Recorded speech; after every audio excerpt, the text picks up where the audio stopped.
we need to congratulate a lot of people, also Cristiano Figueres and the Mexican government, for actually saving the global top-down, the multilateral climate change process, because that's really important.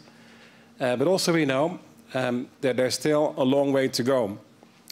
And I think, yeah, we will focus, of course, on what steps we need to take and why and how we're going to do that. But let's also not forget to stand still at the good news, because the good news is if you look at everything, even the undercurrents in the US and actually globally, the direction is unstoppable. So I'm deeply convinced the direction is unstoppable. But the bad news is we are still going too slow and with too little.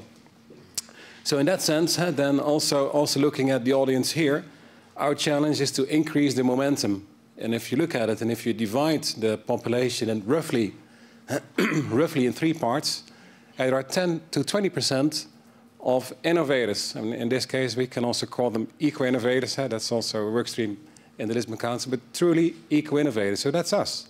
And we no longer need further convincing, because we know all the benefits and why we need to do this.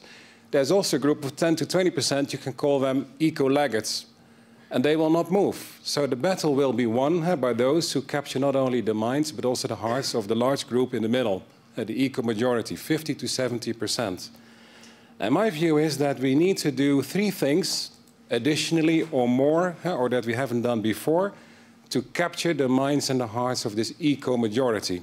One is we need to broaden the scope of the whole debate. So just from climate change, like the Commission also indicated, to resource efficiency, thereby making it a holistic agenda that also looks at jobs and growth and everything. But particularly what is happening with energy. Energy is just the first resource where an issue like this pops up. We see the same with raw materials, water, food. So there's a broad, holistic resource efficiency challenge that actually, when we tackle it, has wide benefits. The second thing that we need to do is actually address what I call the communication challenge. I'll have a few words on that. But basically what we need to do with the communication challenge is we need to move away from talking about global threats to tangible individual benefits. So global threats is enough for the eco-innovators, but the eco-majority, they need to see simple, tangible benefits for themselves. I'll come back to that. And the third thing that we need to much more is to cooperate in implementation initiatives. So to cooperate in implementation. So that means moving from paper to practice, but also jointly. So one reflection I had in Cancún was actually at one of the interviews I did at the end of the conference. I said, it's actually one day, maybe a couple of years from now, we'll reflect back, because we see in Cancún, for those who were there, there was quite a distance also geographically between 3 sides. One side you had the politicians, another side you had most of the NGOs, and business, they were mostly in the hotel strip and having side events. And apart from me being in business and apart from the commissioner being a politician, we're also, most of us are parents, we're all citizens, we're all voters, we're all consumers. So we're in this together. So I think also there, my plea would be to cooperate in implementation initiatives. I'll give a few examples, a few words to each of those 3 points. So one, to broaden the scope. I think that also, if you broaden the scope, I think the key message that I would like to give to you is that when you look at climate change, resource efficiency, we need to take a step back. If we want to be successful in solving this, we need to take a step back and to see what is really the core of the problem. And my view is the core of the problem is that over the past decades, we have created a society that is optimized on lowest initial cost. So for everything we do, looking at price tags, the process of our behavior, the processes we have, look at procurement, municipal procurement, everything drives down initial price through tender processes, but also the way we judge things as voters, media, look at the midterm elections, everybody's after instant gratification. So what is actually happening with energy, most visibly, but also happening in certain areas already with raw materials and food and water, is that the integral, the life cycle bill, economical, ecological, and social, is being pushed by us into the future. And we see, first of all, we can no longer pay that bill today, let alone that the next generations can afford it. We can't, because we're living off their future. So what we need to do, we need to move from, let's say, this lowest initial cost focus, which actually And a way to look at it is that we are the only species that live in a linear society. The one hand we consume, and the other hand we exhaust, we create waste. And some of us think the amount of waste is a sense of prosperity. So we need to move to a circular society. And not just because of all the ecological effects, which are true and which I deeply believe in, but simply wasting less resources makes your products and your services more competitive. But also, it will help you making, let's say, enjoying many of its wider benefits, because the economical, ecological part is there. And that brings me to the second part, the communication part. So yes, we need to talk about global threats, but to capture the hearts of the eco-majority, they are not going to read the next letter to the Prime Minister or the big reports that some of us make, and we too. They need simple communication. So indeed, for part it's in terminology, like circular society.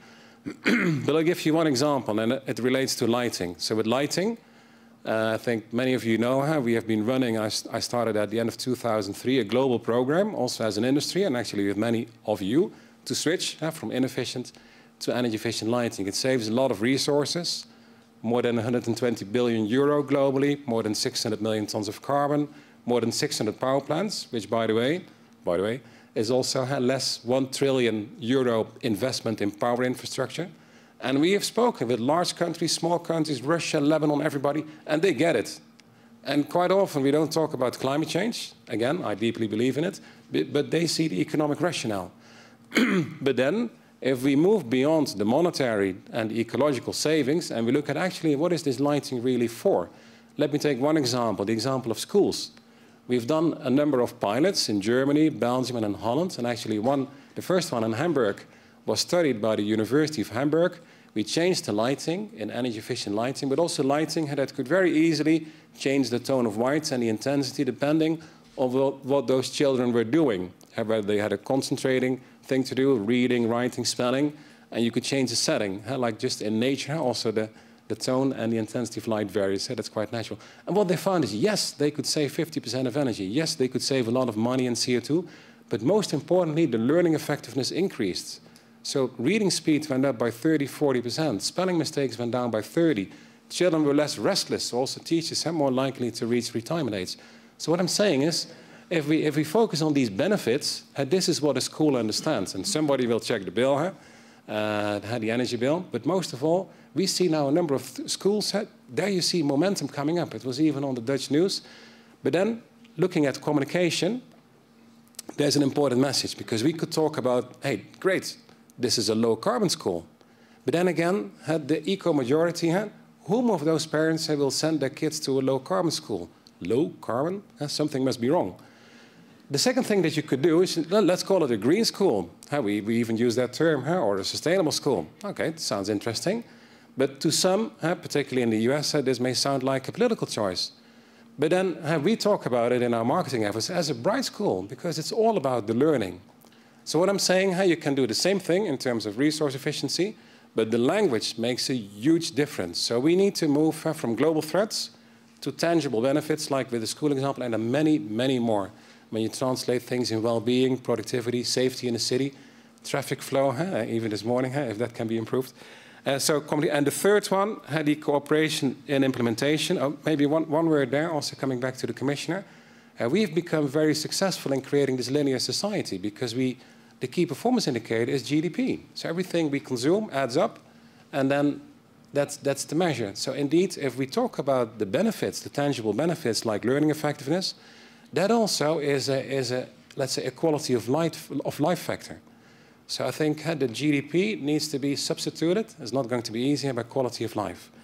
And then the third thing, I see Paul looking at me, probably because of time, is on cooperation. So we can preach, we should celebrate, communicate these examples, but our call is also to collectively create more initiatives. Because if we have initiatives, then the citizens will see it, and through their voting and buying behavior, they will push us and they will create the momentum. So, for instance, agreeing collectively, public-private sector combined, to renovate all the schools in Europe or all public offices. Those are the most inefficient anyway. So also there on cooperation and thinking about the time, there's one thing that I would like to say. And it's not my saying, but I think that I felt was really also applicable to COP16, If you want to go fast, you go alone. If you want to go far, you go together. So I think it makes all the sense in the world to pursue this resource efficiency agenda, to leverage the power of communication in this partnership, in this wider cooperation that we have not yet seen before. Thank you.